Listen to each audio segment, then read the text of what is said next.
ایک ہاتھ میں قرآن ہے، ایک ہاتھ میں میزان ہے، ایک ہاتھ میں میزان ہے، روتا تڑپتا چیختا اس دور کا انسان ہے، ہم آ گئے مٹ جائے گا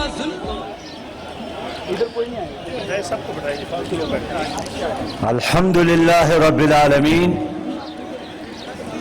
والعاقبۃ للمتقین والصلاة والسلام على رسوله محمد وآلہ واصحابہ اجمعین اما بعد فاعوذ باللہ من الشیطان الرجیم بسم اللہ الرحمن الرحیم ان اللہ لا یغیر ما بقوم حتی یغیر ما بانفسہم صدق اللہ العظیم۔ برادر محترم امیر العظیم صاحب، جناب میاں محمد اسلم صاحب، جناب ڈاکٹر طارق سلیم صاحب، جناب سید عارف شرازی صاحب، نوجوانوں کے قائد جناب زبیر گوندل صاحب، قائدین جماعت اسلامی اور لیاقت باغ میں موجود میرے انتہائی واجب الاحترام قابل صد احترام ماؤں، بہنوں اور بیٹیوں، اور میرے پرجوش پرعزم سربکف نوجوانوں اور قابل احترام بزرگوں، السلام علیکم ورحمۃ اللہ وبرکاتہ۔ میں اہل پنڈی کا، جماعت اسلامی ضلع پنڈی کا شکریہ ادا کرتا ہوں کہ مایوسی نفسا نفسی کے اس عالم میں انہوں نے لوگوں کو جمع کیا اور آج آپ کے پرعزم نعرے، پرجوش نعرے، اللہ کے کبریائی کے نعرے، نبی مہربان صلی اللہ علیہ وسلم کے ساتھ عشق اور محبت کے نعرے، اور اس ملک میں اسلامی نظام نافذ کرنے کا عزم، یہ ایک اسلامی پاکستان اور خوشحال پاکستان کی نوید ہے۔ آپ لوگوں نے ہمارا استقبال کیا اور میری ضمیر گواہی دیتی ہے کہ یہ استقبال میرا نہیں، یہ اسلامی انقلاب کا استقبال ہے، یہ اسلامی نظام کا استقبال ہے، یہ اس ملک میں نظام مصطفیٰ کا انتظار ہے۔ اس لیے آج لیاقت باغ کے اس تاریخی گراؤنڈ میں بھی آپ سب کو خوش آمدید کہتا ہوں، اور مجھے خوشی ہے کہ آج میں پنڈی آیا ہوں۔ پنڈی کی طرف پوری قوم دیکھ رہی ہے، اور یہ لیاقت باغ وہ جگہ ہے جہاں 2 وزرائے اعظم شہید ہو گئے ہیں۔ یہ وہ جگہ ہے جہاں سے ہمیشہ لوگوں نے تحریکوں کو اٹھایا ہے، تحریک نظام مصطفیٰ، تحریک تحفظ ناموس رسالت، تحریک بنگلہ دیش نامنظور، ڈکٹیٹروں کے خلاف، امریتوں کے خلاف ہر تحریک کا آغاز اس لیاقت باغ سے ہوا ہے، اور آج ایک بار پھر ہم اللہ کو حاضر اور ناظر جان کر اللہ کے ساتھ وعدہ کرتے ہیں، اللہ کے ساتھ یہ عہد کرتے ہیں کہ جب تک ہماری جان میں جان ہے تو خون کے آخری قطرے تک اور زندگی کے آخری لمحے تک ہم پاکستان کو ایک حقیقی اسلامی پاکستان بنانے کے لیے، ہم پاکستان کو ایک خوشحال اور عظیم تر پاکستان بنانے کے لیے ہر وہ جدوجہد کریں گے جس کے ہم صلاحیت رکھتے ہیں۔ میرے بھائیوں، یہ جو پنڈی ہے یہ ایک بہت اہم شہر ہے۔ اس میں کشمیر کے لوگ، گلگت بلتستان کے لوگ، دیر اور سوت اور باجوڑ کے لوگ، پاکستان کے ہر علاقے کے لوگ یہاں پر آباد ہے. یہ ایک گلدستہ ہے، اور آج اتنے بڑی تعداد میں پنڈی کے لوگوں نے ہمارے جلسے میں شرکت کر کے یہ ثابت کر دیا کہ اب پاکستان جاگ رہا ہے، پاکستان کی قوم بیدار ہو رہی ہے. اور جن لوگوں نے 73 سالوں سے اس قوم کو یرغمال بنایا، جن ہائی جیکر نے 73 سالوں سے اس ملک کو ہائی جیک کیا ہے، ایوانوں کو ہائی جیک کیا، اداروں کو ہائی جیک کیا، اب انشاءاللہ تعالی عوام کی طاقت سے ان کا یوم الحساب آنے والا ہے. ان کے ہاتھوں میں، ان کے گریبان میں ہمارے ہاتھ انشاءاللہ ہوں گے اور ان کا حساب کتاب ہوگا. میرے بھائیوں، 20ویں صدی میں یہ اللہ تعالیٰ کا بہت بڑا احسان کہ انہوں نے ہمیں پاکستان دیا. پوری قوم کے ساتھ قائد اعظم محمد علی جناح نے وعدہ کیا تھا کہ ہمارا منشور قرآن ہے، وعدہ کیا تھا کہ ہمارا نظام شریعت ہے، وعدہ کیا تھا کہ ہم پاکستان کو اسلام کا تجربہ گاہ بنائیں گے، وعدہ کیا تھا کہ یہاں عدل اور انصاف کا نظام ہوگا، وعدہ کیا تھا کہ یہاں لا الہ الا اللہ محمد الرسول اللہ کا نظام ہوگا. لیکن جناب قائد اعظم کے رحلت کے بعد، ان کی وفات کے بعد، پاکستان پر انگریزوں کے ایجنٹوں نے دوبارہ قبضہ کیا. ان لوگوں نے قبضہ کیا جن لوگوں نے انگریزوں کے ساتھ وفاداری کی، اپنی اس قوم کے ساتھ غداری کی. ان کو بڑے بڑے رقبے دیے گئے، بڑے بڑے منصب دیے گئے، بڑے بڑے اعزازات دیے گئے، اور انہوں نے پاکستان کو ایک اسلامی پاکستان، ایک نظریاتی پاکستان کہ پنڈی کے نامیات بیٹے کو چپڑاسی نہیں بناؤں گا. اور عمل یہ ہے کہ جناب اسے وزارت داخلہ کی کرسی پر بٹھاتے ہو. بیانیہ لندن سے بھی آ کر پاپولر ہو رہا ہے.